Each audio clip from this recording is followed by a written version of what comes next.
감사합니다. 네, 귀한 찬양 정성을 다해서 준비해서 찬양 드려주셔서 참 감사합니다.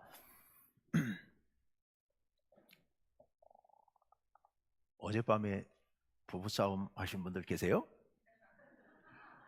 안 계세요? 그럴 수 있습니다. 괜찮으니까. 네, 괜히 교회까지 오셔가지고 아직까지 말 안 하시고 이렇게 거리 좀 적당히 두시고 혹시 그러신 분들이 계시는지 모르겠네요. 제가 이렇게 말씀드리니까 갑자기 막 가까워 이렇게 옮겨 앉으시는 분 계시는 것 같은데 그럴 수 있습니다. 예. 아무리 부부라도 사람이 다르기 때문에 생각도 다르고 감정도 다르고 그러다 보면 뭐 의견도 다르고 서로 싸울 수도 있고 뭐 그런 거죠. 예. 아니 내가 싸운 걸 어떻게 알았을까? 우리 목사님이 그새 누가 얘기를 했나? 부부 중에 한 명이 아니 그냥 한번 제가 찔러본 겁니다. 예.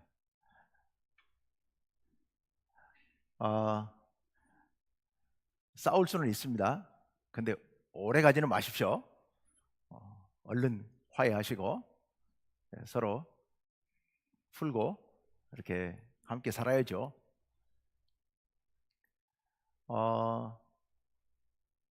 우리만 싸우는 게 아니고 우리 예수님도 싸우신 것 같아요. 누구하고 싸우셨을까요?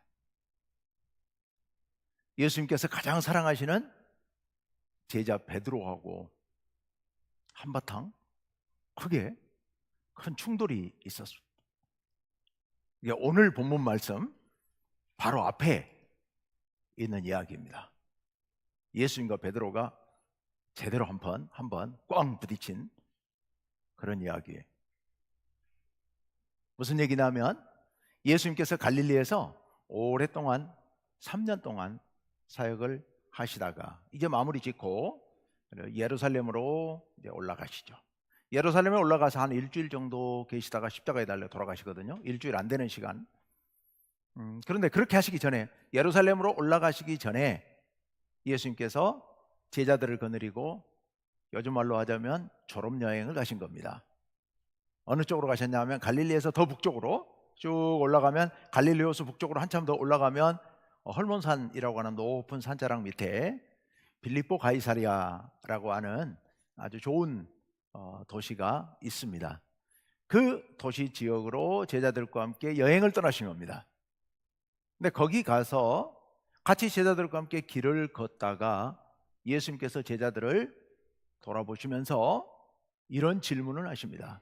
사람들이 나를 누구라고 하느냐라고 물으시죠. 그리고 나서 결국 예수님께서 묻고자 했던 예수님의 진짜 질문이 나옵니다.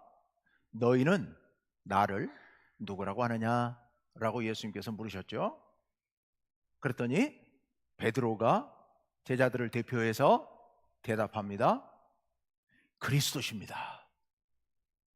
그리스도십니다 라고 얘기를 해요. 물론 마태복음에 보면 좀 길게 설명해 놨습니다만 우리 마가복음에는 그리스도십니다 라고 대답을 합니다. 그리스도가 뭡니까? 메시아. 그 당시 유대인들이 그렇게 간절히 기다리던 메시아, 즉 우리를 구원하실 구원자, 구세주 이런 뜻이에요. 주님은 우리를 구원하러 오신 구세주십니다. 우리의 구주십니다 라고 대답을 합니다. 예수님께서 뭐라고 하셨을까요? 긍정도 부정도 안 하시고 이렇게 말씀하십니다. 말하지 말라. 사람들 앞에 나가서 절대 이 말을 하지 말라라고 말씀하세요. 그러면 이건 긍정입니까? 부정입니까? 반은 긍정이고 반은 부정인데요. 반은 긍정이라고 얘기하는 것은 예수님께서 강하게 부정하지 않으셨으니까 그게 맞다는 말씀인 것 같습니다. 근데 그러면서도 어디 가서 말하지 말라고 말씀하셨으니까 그것도 완전히 긍정이라고 보기에도 좀 애매한 예수님 그런 말씀을 하십니다. 그러면서 바로 이어서 예수님께서 충격적인 말씀을 하십니다. 내가 곧 예루살렘에 올라가면 예루살렘에 있는 성전 권력자들, 대제사장과 장로들과 서기관들에게 붙잡혀서 고난을 당하고 십자가에 못 박혀서 나 죽는다. 그리고 3일 만에 부활할 거다. 예수님께서 그런 말 하십니다. 왜 예수님께서 그런 말씀을 하셨을까요? 왜 갑자기 십자가에 죽는다는, 지금 방금 뭐라고 그랬다고요? 베드로가 주는 우리의 메시아십니다, 우리의 그리스도이십니다 라고 고백했더니 예수님께서 나 곧 예루살렘 올라가서 죽는다 라고 말씀하십니다. 왜 그런 말씀을 하셨을까? 당시 베드로의 말이나 또 그 당시 유대인들이 생각했던 그리스도 메시아에 대한 생각과 예수님께서 생각하시는 메시아가 전혀 달랐던 겁니다. 그러니까 베드로가 그리스도십니다 라고 고백했는데도 불구하고 예수님께서 말하지 못하게 하신 겁니다. 말하지 못하게 하신 이유가 바로 그 십자가에 달려 돌아가실 그 일 때문에 예수님께서 말씀 못하게 하신 겁니다. 왜냐하면 당시 유대인들은 그리스도 메시아가, 하나님께서 보내신 메시아가 와서 당시 로마가 온 세상을 지배하고 바로 이 유대 이스라엘도 지배하고 있었기 때문에, 지금 이스라엘은 유대의 속국입니다. 유대의 지배를 받고, 로마의 속국입니다. 로마의 속국인 이 이스라엘. 그런데 그 사람들은 무슨 생각을 했냐면은 메시아가 와서 로마를 물리치고 이스라엘과 함께 온 천하를 다스리는 그런 하나님 나라를 세울 것이다. 하나님 나라 그러면 이스라엘이 하나님과 함께 온 세상을 지배하는 나라, 이런 생각을 하고 있었거든요. 물론 예수님의 제자들도 그와 다르지 않았습니다. 같은 생각을 하고 있었던 거예요. 그러니까 예수님께서 긍정도 부정도 아닌 애매한 말씀을 하셨던 겁니다. 그러면서 나 십자가에 달려 죽는다. 이게 무슨 말씀이냐? 예수님께서 메시아가 맞긴 한데 너희들이 생각하는 그런 정치적인 메시아, 군사력을 가지고 전쟁을 벌여서 로마를 물리치고 세계를 해방시키고 세계를 통일하는 그런 메시아 아니다라는 말씀입니다. 그런 점에서 본다면 너희 생각하는 그리스도 틀렸다는 겁니다. 그러나 메시아가 맞다는 거죠. 어떤 의미에서 맞느냐? 나는 그런 메시아가 아니라 너희의 죄를 대신해서 십자가에 죽을 그런 메시아다. 내가 십자가의 죽음으로 인하여 너희의 모든 죄를 용서받게 하고 그리고 너희가 구원받고 새 생명을 얻도록 하는 그런 메시아, 나는 그런 메시아로 왔다라는 걸 예수님께서 말씀하시고 싶으셨던 겁니다. 그러니 예수님께서 베드로의 고백을 긍정할 수도 없고 부정할 수도 없고, 이런 의미에서 맥락에서 예수님께서 십자가를 말씀하셨던 겁니다. 그런데 아까 베드로와 예수님이 싸웠다고 그러잖아요. 어떻게 싸웠느냐? 그 말을 듣자 베드로가 예수님을 붙들고 항변했다라고 성경에 기록하고 있습니다. 여기 붙들었다라고 기록하고 있습니다만은 예수님의 어깨를 붙잡고 막 흔들었다라는 얘기입니다. 예수님의 어깨를 붙잡고 흔들면서 이게 도대체 무슨 얘기입니까? 정신 나갔습니까? 지금 메시아가 왜 죽어요? 아니, 하나님의 그리스도가 세상을 구원하러 왔는데 오신 메시아가 왜 그 못된 예루살렘 성전 권력자들에게 붙잡혀가지고 죽는다니, 이게 말이 되는 겁니까? 예수님께서는 죽으시고 그 다음에 3일 만에 부활하실 것까지 얘기했지만 베드로의 귀에, 제자들의 귀에는 뒤에 부활하신다는 얘기는 들리지도 않는 겁니다. 십자가에 돌아가신다는 그 말이 너무 충격적이었기 때문에 도저히 받아들일 수가 없었던 겁니다. 베드로가 흔들었습니다마는 베드로만 뿐이었겠습니까? 다른 제자들도 같은 마음이었을 겁니다. 그래서 예수님의 어깨를 붙잡고 막 흔들면서 제자로서 도저히 할 수 없는 이런 일을 예수님 앞에 행한 겁니다. 너무 화가 나서 놀래가지고 순간적으로 그렇게 했던 겁니다. 그런데 그렇게 했더니 예수님께서 뭐라고 하셨을까요? 예수님이 더 심하셨어요. 33절 말씀 한번 띄워주세요. 네, 다 같이 읽습니다. 예수님이 하신 말씀이에요. 다 같이 시작. 사탄아, 내 뒤로 물러가라. 내가 하나님의 일을 생각하지 아니하고 도리어 사람의 일을 생각하는도다. 아멘. 1년 전에 이 말씀 갖고 제가 설교를 했기 때문에 생생하게 기억하고 계시죠? 예. 예수님이 누구한테 하신 말씀요? 베드로한테 하신 말씀이에요.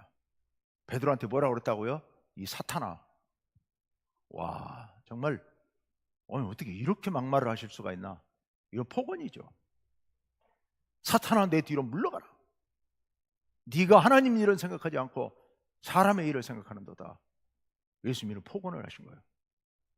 제가 아까 예수님과 베드로가 싸웠다는 게 바로 이런 얘기를, 베드로도 예수님 앞에 무례하게 행했고 예수님도 격앙돼서 베드로에게 사탄아 물러가라 막 이런 말씀까지 하신 거예요. 그런데 왜 이렇게 싸우셨을까?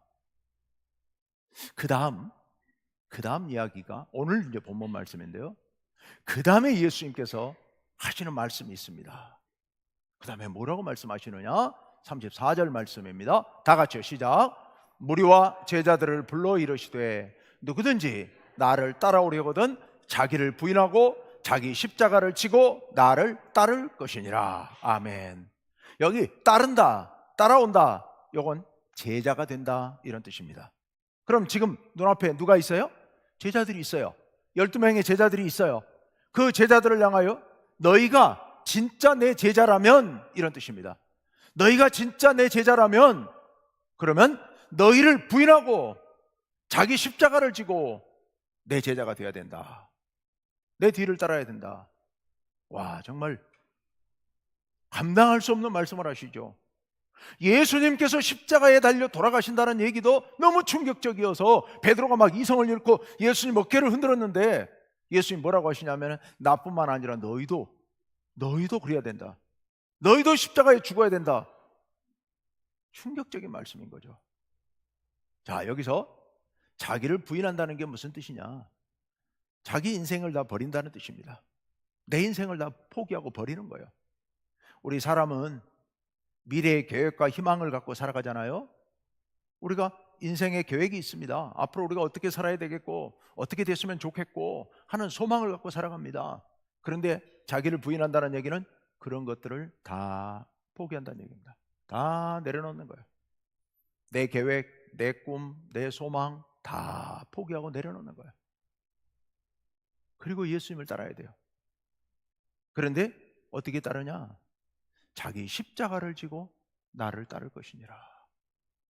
자기 십자가, 자기에게 주어진 십자가, 즉 예수님을 따르기 위해서 겪어야 되는 어려움과 고통, 그런 것을 얘기하죠.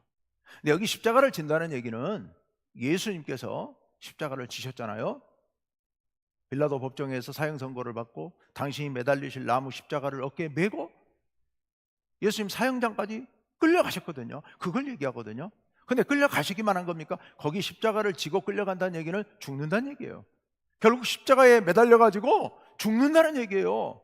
그러니까 예수님의 이 말씀은 나를 따라오려거든 너희가 꿈꾸는 인생 다 포기하고 나처럼 죽어야 된다. 나처럼 죽어야 된다는 말씀인 거예요. 예수님의 제자가 되려면 죽어야 된다. 충격적인 이야기죠. 근데 왜 죽어야 될까요? 35절 말씀에 이런 말씀이 있습니다. 다 같이 읽습니다. 시작. 누구든지 자기 목숨을 구원하고자 하면 잃을 것이요 누구든지 나와 복음을 위하여 자기 목숨을 잃으면 구원하리라. 아멘. 언뜻 보면 살고자 하는 자는 죽고 죽고자 하는 자는 산다. 사즉생 생즉사 뭐 이런 말씀 같이 이런 말처럼 보여요. 그러나 전혀 아닙니다. 그런 뜻이 아닙니다. 살고자 하면 죽고 죽고자 하면 산다. 이 말은 우리가 세상에서 살 때, 예를 전쟁터에서 싸울 때 겁먹고 내 살 길 찾아가지고 피하고 숨고 하면 결국 죽는다는, 그건 전쟁에 지고 싸움에 지고 죽는다는 그런 뜻이에요. 반대로 죽고자 죽을 각오로 두려워하지 아니하고 싸우면 이긴다, 이런 뜻이잖아요. 그런데요, 이 말씀은 전혀 그런 뜻이 아니고요, 이 세상에서 우리의 이 육신의 생명, 이 생명을 구하고자 하면, 즉 이 생명을 보존하고 싶어서 주님을 거부하고 멀리하면, 그러면 생명을 잃는데, 그 생명은 지금의 생명을 잃는다는 뜻이 아니고 영원한 생명, 하나님 나라의 참 생명, 그것을 얻지 못한다는 뜻입니다. 반대로 돌려서 누구든지 나와 복음을 위하여 자기 목숨을 잃으면, 즉 이 땅에서 예수님을 위하여, 복음을 위하여 죽을 각오로 그렇게 나를 던지면서 그렇게 살면, 그러면 이 땅에서는 죽는다는 겁니다. 이 땅에서는 죽지만 그러나 영원한 하나님 나라의 참 생명, 영원히 사는 그 참 생명, 그 생명을 얻게 된다는 얘기입니다. 영생을 얻게 된다, 새 생명을 얻게 된다, 이런 말씀이죠. 그러니까 이 말씀은 이 땅에서 살고 죽는 문제만 갖고 이야기하는 사즉생 생즉사 문제하고는 전혀 별개의 문제입니다. 이거는 이 땅에서는 살면 사는 거고 죽으면 죽는 겁니다. 그런데 그것이 결국 영원한 생명과 연결되어서 반대로 나타나게 된다는 그런 말씀이죠. 그런데 여기서 누구를 위하여 자기 목숨을 잃으면 구원하리라? 나와 복음을 위하여. 여기 나는 누굽니까? 예수님의 복음을 위하여 내 목숨을 아까워하지 않고 십자가에 달려 죽을 각오로 나를 던지면, 그러면 영원히 산다 라고 말씀하고 있는 겁니다. 여러분, 우리가 영원히 살기 위해선 우리 예수 믿는 목적이 거기 있지 않습니까? 우리 영원히 사는 거예요. 영원히 살기 위해서는 죽어야 된다. 자기를 부인하고 자기 십자가를 짊어지고 예수님을 따라야 한다. 예수님 믿다가 예수님 믿는 일에 고난이 따르고 아픔이 따르고 손해를 입고 어려움이 있고 불편하더라도, 그렇더라도 나를 던지는 마음으로 복음을 멀리하지 아니하고 더 예수님을 붙잡고 예수님께서 원하시는 그 일을 행하면, 그러면 우리가 영생을 얻는다라는 말씀이에요. 근데 이게 참 어려운 일이죠. 결코 쉽지 않은 일이죠. 인간의 생명, 인간뿐만 아니라 모든 생명이 있는 것들은 스스로 죽으려 하지 않습니다. 어떻게 해서라도, 어떤 환난 가운데서도, 어떤 어려움 속에서도 살아남으려고 발버둥치는 것이 생명의 본질입니다. 그게 생명입니다. 그런데 살아있는 우리가 우리의 생명을 포기한다? 와, 이건 정말 어려운 일이지요. 불가능한 일 같습니다. 그런데 불가능하지는 않습니다. 왜냐하면 그런 사람들이 있으니까요. 성경 안에 보면 그런 분들 이야기가 많이 기록이 되어 있죠. 창세기 보면 아브라함이 그랬습니다. 출애굽기에 모세가 그랬습니다. 사실 그렇게 사는 거죠. 그리고 예언자들 중에 보면은 예레미야 선지자가, 에스겔 선지자, 그 전에 더 거슬러 올라가면 아모스, 호세야, 다 그렇게 살았습니다. 자기를 희생하고 헌신하면서 하나님의 뜻을 위하여 살았던 사람들입니다. 신약시대로 들어와서 베드로, 오늘 믿음을 고백한 베드로가 결국 그렇게 됐고, 사도행전에 보면 순교한 사람들 있지 않습니까? 스데반이 그랬고, 야고보 사도가 그랬고, 또 바울 사도가 그랬고요. 그런 사람들뿐만 아닙니다. 우리나라와 관련해서도요, 우리에게 복음을 전해주기 위해서 토마스 목사가 성경을 들고 대동강에 왔다가 순교했습니다. 20대 청년 토마스 목사가요. 뿐만 아니라 일제와 싸우면서 순교했던 주기철 목사님이나 또 나병 환자들을 보호하고 지키려다가 결국 공산군에 의해서 희생되었던 손양원 목사님도 그래요. 우리 가까이에 저 여수에서 그런 일이 벌어졌습니다. 그런 분들은 바로 이 말씀처럼 자기를 부인하고 십자가를 지고 예수님을 따른 분들인 줄로 믿습니다. 지난 가을에 우리 교육자 수련회를 다녀왔어요. 1박 2일로 저 신안에 있는 증도를 다녀왔습니다. 신안군이 가서 이제 거기 설명하시는 분 얘기 들어보니까 신안군이 기독교 인구가 90%가 된다고 그래요. 언제적 그 기록인지는 모르겠습니다만은 어쨌건 그렇게 된대요. 하여튼 우리나라에서 기독교인 인구 비율이 가장 높은 섬 군이라는 얘기를 들었습니다. 그 가운데서도 가장 중심에 있는 섬이 증도라는 섬인데요, 그 신앙군이 그렇게 복음화가 될 수 있었던 것은 문준경 전도사님이라고 하는 한 분, 예, 헌신, 그리고 그분에게 복음을 받은 수많은 그 후배들의 헌신을 통해서 그렇게 복음화가 이루어진 겁니다. 문중경 전도사님 여자분인데요, 1891년에 태어나신 분입니다. 1891년에 태어나서 그래서 결혼해서 살았지만 아예 처음부터 남편이 부정한 관계에 이미 맺고 있었기 때문에 온전한 가정생활을 이루어보지도 못하고 20여 년을 시아버지를 모시고 살다가 시아버지 돌아가신 뒤에 이제 목포에 나가서 바느질하면서 살다가 복음을 받아들여서 예수님을 믿게 됐고, 그리고 나이 40이 다 됐을 때 신학교를 갑니다.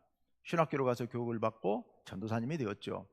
요즘 같으면 목사님이 되셨겠지만 그 당시에는 여자 목사 안수가 안 됐을 때니까 전도사님이 되었고, 그래서 40부터 60에 순교하실 때까지 거의 20년, 19년, 20년 가까이 그 시댁이 있는 증도로 가서, 신안 증도에 가서 거기서 복음을 전합니다. 섬 지역에 오죽 미신이 많은 곳 아닙니까? 그런 곳에서, 그것도 일제시대에, 지금 일제시대에 그곳에서 복음을 전합니다. 그러면서 온갖 핍박을 당하고 모욕을 당하고 거절당하고 거부당하면서, 그러면서도 복음을 전했었던 거죠. 그렇게 복음을 전하면서 교회를 세워 나갔는데요, 20년 안 되는 세월 동안에 그 정도를 비롯한 주변 섬들에 교회 100개를 세웁니다. 100개를. 얼마나 열심히 전도를 했는지요. 검정 고무신을 신고 돌아다니면서 전도를 했는데 1년에 고무신을 9켤레씩 신었다고 합니다. 고무신이 닳아서 버렸는데 얼마나 돌아다녔는지 1년에 9켤레. 아무리 고무신이 빨리 닳아도 그렇게 빨리 닳지는 않거든요. 그런데 그렇게 돌아다니면서 전도를 했던 겁니다. 그러다 6.25 전쟁이 일어났고 인민군에 붙잡혀가지고 목포로 끌려가서 인민위원회 가서 갔다가 그만 인천 상륙이 일어나는 통에 갑자기 풀려난 거예요. 그런데 아직 신안의 섬 그 정도 그쪽은 여전히 좌익들에 의해서 일종의 좌익을 빙자한 폭도들이 지배하고 있는 그런 상황인데, 많은 기독교인들이 문중경 전도사 목포로 끌려갈 때 붙잡혀서 거기서 많이 죽거든요. 그러니까 그런 것들을 알고 있었기 때문에 돌아가야 되겠다고 우겨서 말리는데도 뿌리치고 증도로 돌아갔다가 붙잡혀가지고 1950년 10월 5일 날 그 바닷가 백사장에서 창에 찔리고 총에 맞아서 돌아가셔요. 그때 나이가 60 되셨을 때 돌아가십니다. 그분의 그 행적, 그 영향으로 아까 말씀드렸던 것처럼 신앙군이 우리나라에서 가장 기독교 인구가 많은, 절대 다수가 기독교인이 되는 그런 놀라운 역사가 그 가운데서 일어났던 겁니다. 그분의 삶은 바로 오늘 예수님께서 말씀하신 것처럼 자기를 부인하고 자기 십자가를 지고 주님을 따르는 일인 줄로 믿습니다. 여러분 기회가 되시면 한번 가시면 참 좋겠다. 거기 가면 문중경 기념관이 있습니다. 그쪽은 성결교 선교 지역이었기 때문에 성결교회에서 있고, 그 관장님이 제가 좀 아는 분인데, 여기 전주에서 목회하시다가 지금 최근에 내려가 계시는 분인데요, 거기서 숙소도 있고 또 안내도 받고 할 수 있습니다. 주변 관광지도 많고요. 가보실 만한 곳이죠. 자, 어쨌든 십자가를 짊어지고 주님을 따르는 일이 불가능한 일은 아닙니다. 불가능한 일은 아니에요. 그런데 그럼에도 불구하고 결코 쉬운 일도 아니죠. 우리가 나를 부인하고 십자가를 지고 주님을 따른다고 하는 것, 이거 그래야 우리가 영생을 얻긴 하는데, 이게 결코 쉬운 일은 아닙니다. 이게 어떻게 가능하겠는가? 가능하고 그 길이 오늘 본문 앞 문맥 속에 드러나 있습니다. 오늘 예수님께서 내가 예루살렘에 올라가면 붙잡혀가지고 십자가에 달려 죽는다, 이 말씀을 처음 하신 말씀이에요. 그동안에 제자들을 거느리고 3년 동안이나 사역을 하셨음에도 불구하고 한 번도 입 밖에 내지 않으셨어요. 그런데 지금 이 순간 예수님께서 제자들에게 그 말씀을 하신 겁니다. 왜 하셨을까요? 이제 해도 될 때가 됐다고 생각하신 겁니다. 제자들에게, 내가 예수님께서 이 말씀을 하셨을 때 제자들이 그걸 받아들일 수 있는 준비가 조금 되었다고 생각하셨기 때문에 예수님께서 그 말씀을 하신 겁니다. 그럼 무슨 준비가 됐다는 말씀일까요? 아까 앞에서 제가 드렸던 말씀과 연관이 있습니다. 예수님께서 제자들에게 너희는 나를 누구라고 하느냐? 베드로가 뭐라고 그랬다고요? 주는 그리스도십니다 라고 믿음을 고백한 겁니다. 믿음을 고백한 겁니다. 바로 이 믿음이 우리로 하여금 십자가를 짊어지고 주님을 따를 수 있도록 만드는 원동력이 되는 것입니다. 이 믿음이 아니고서는 도저히 할 수 없는 일이 바로 이 일인 겁니다. 제자들이 이렇게 믿음을 고백했지만 그거 한마디로 되는 건 아닙니다. 이때 이 믿음은 베드로가 주는 그리스도십니다 라고 했던 이 고백은 너무 단순한 가장 기초적인 출발점이 되는 것이지만 이것이 이후에 점점 더 확실해져 가고 점점 더 확대돼 갑니다. 여러분, 가장 대표적인 예로 예수님께서 부활하신 후에 도마를 만나잖아요. 그랬더니 도마가 예수님이라는 걸, 부활하신 예수님을 확인한 뒤에 그 입으로 고백한 말이 있습니다. 뭐라고 고백하느냐? 나의 주님이시요 나의 하나님이시니이다. 이렇게 고백합니다. 도마가. 바로 이것도 고백이고 아까 말씀드렸던 주는 그리스도십니다라는 고백의 확대이죠. 확대. 그리고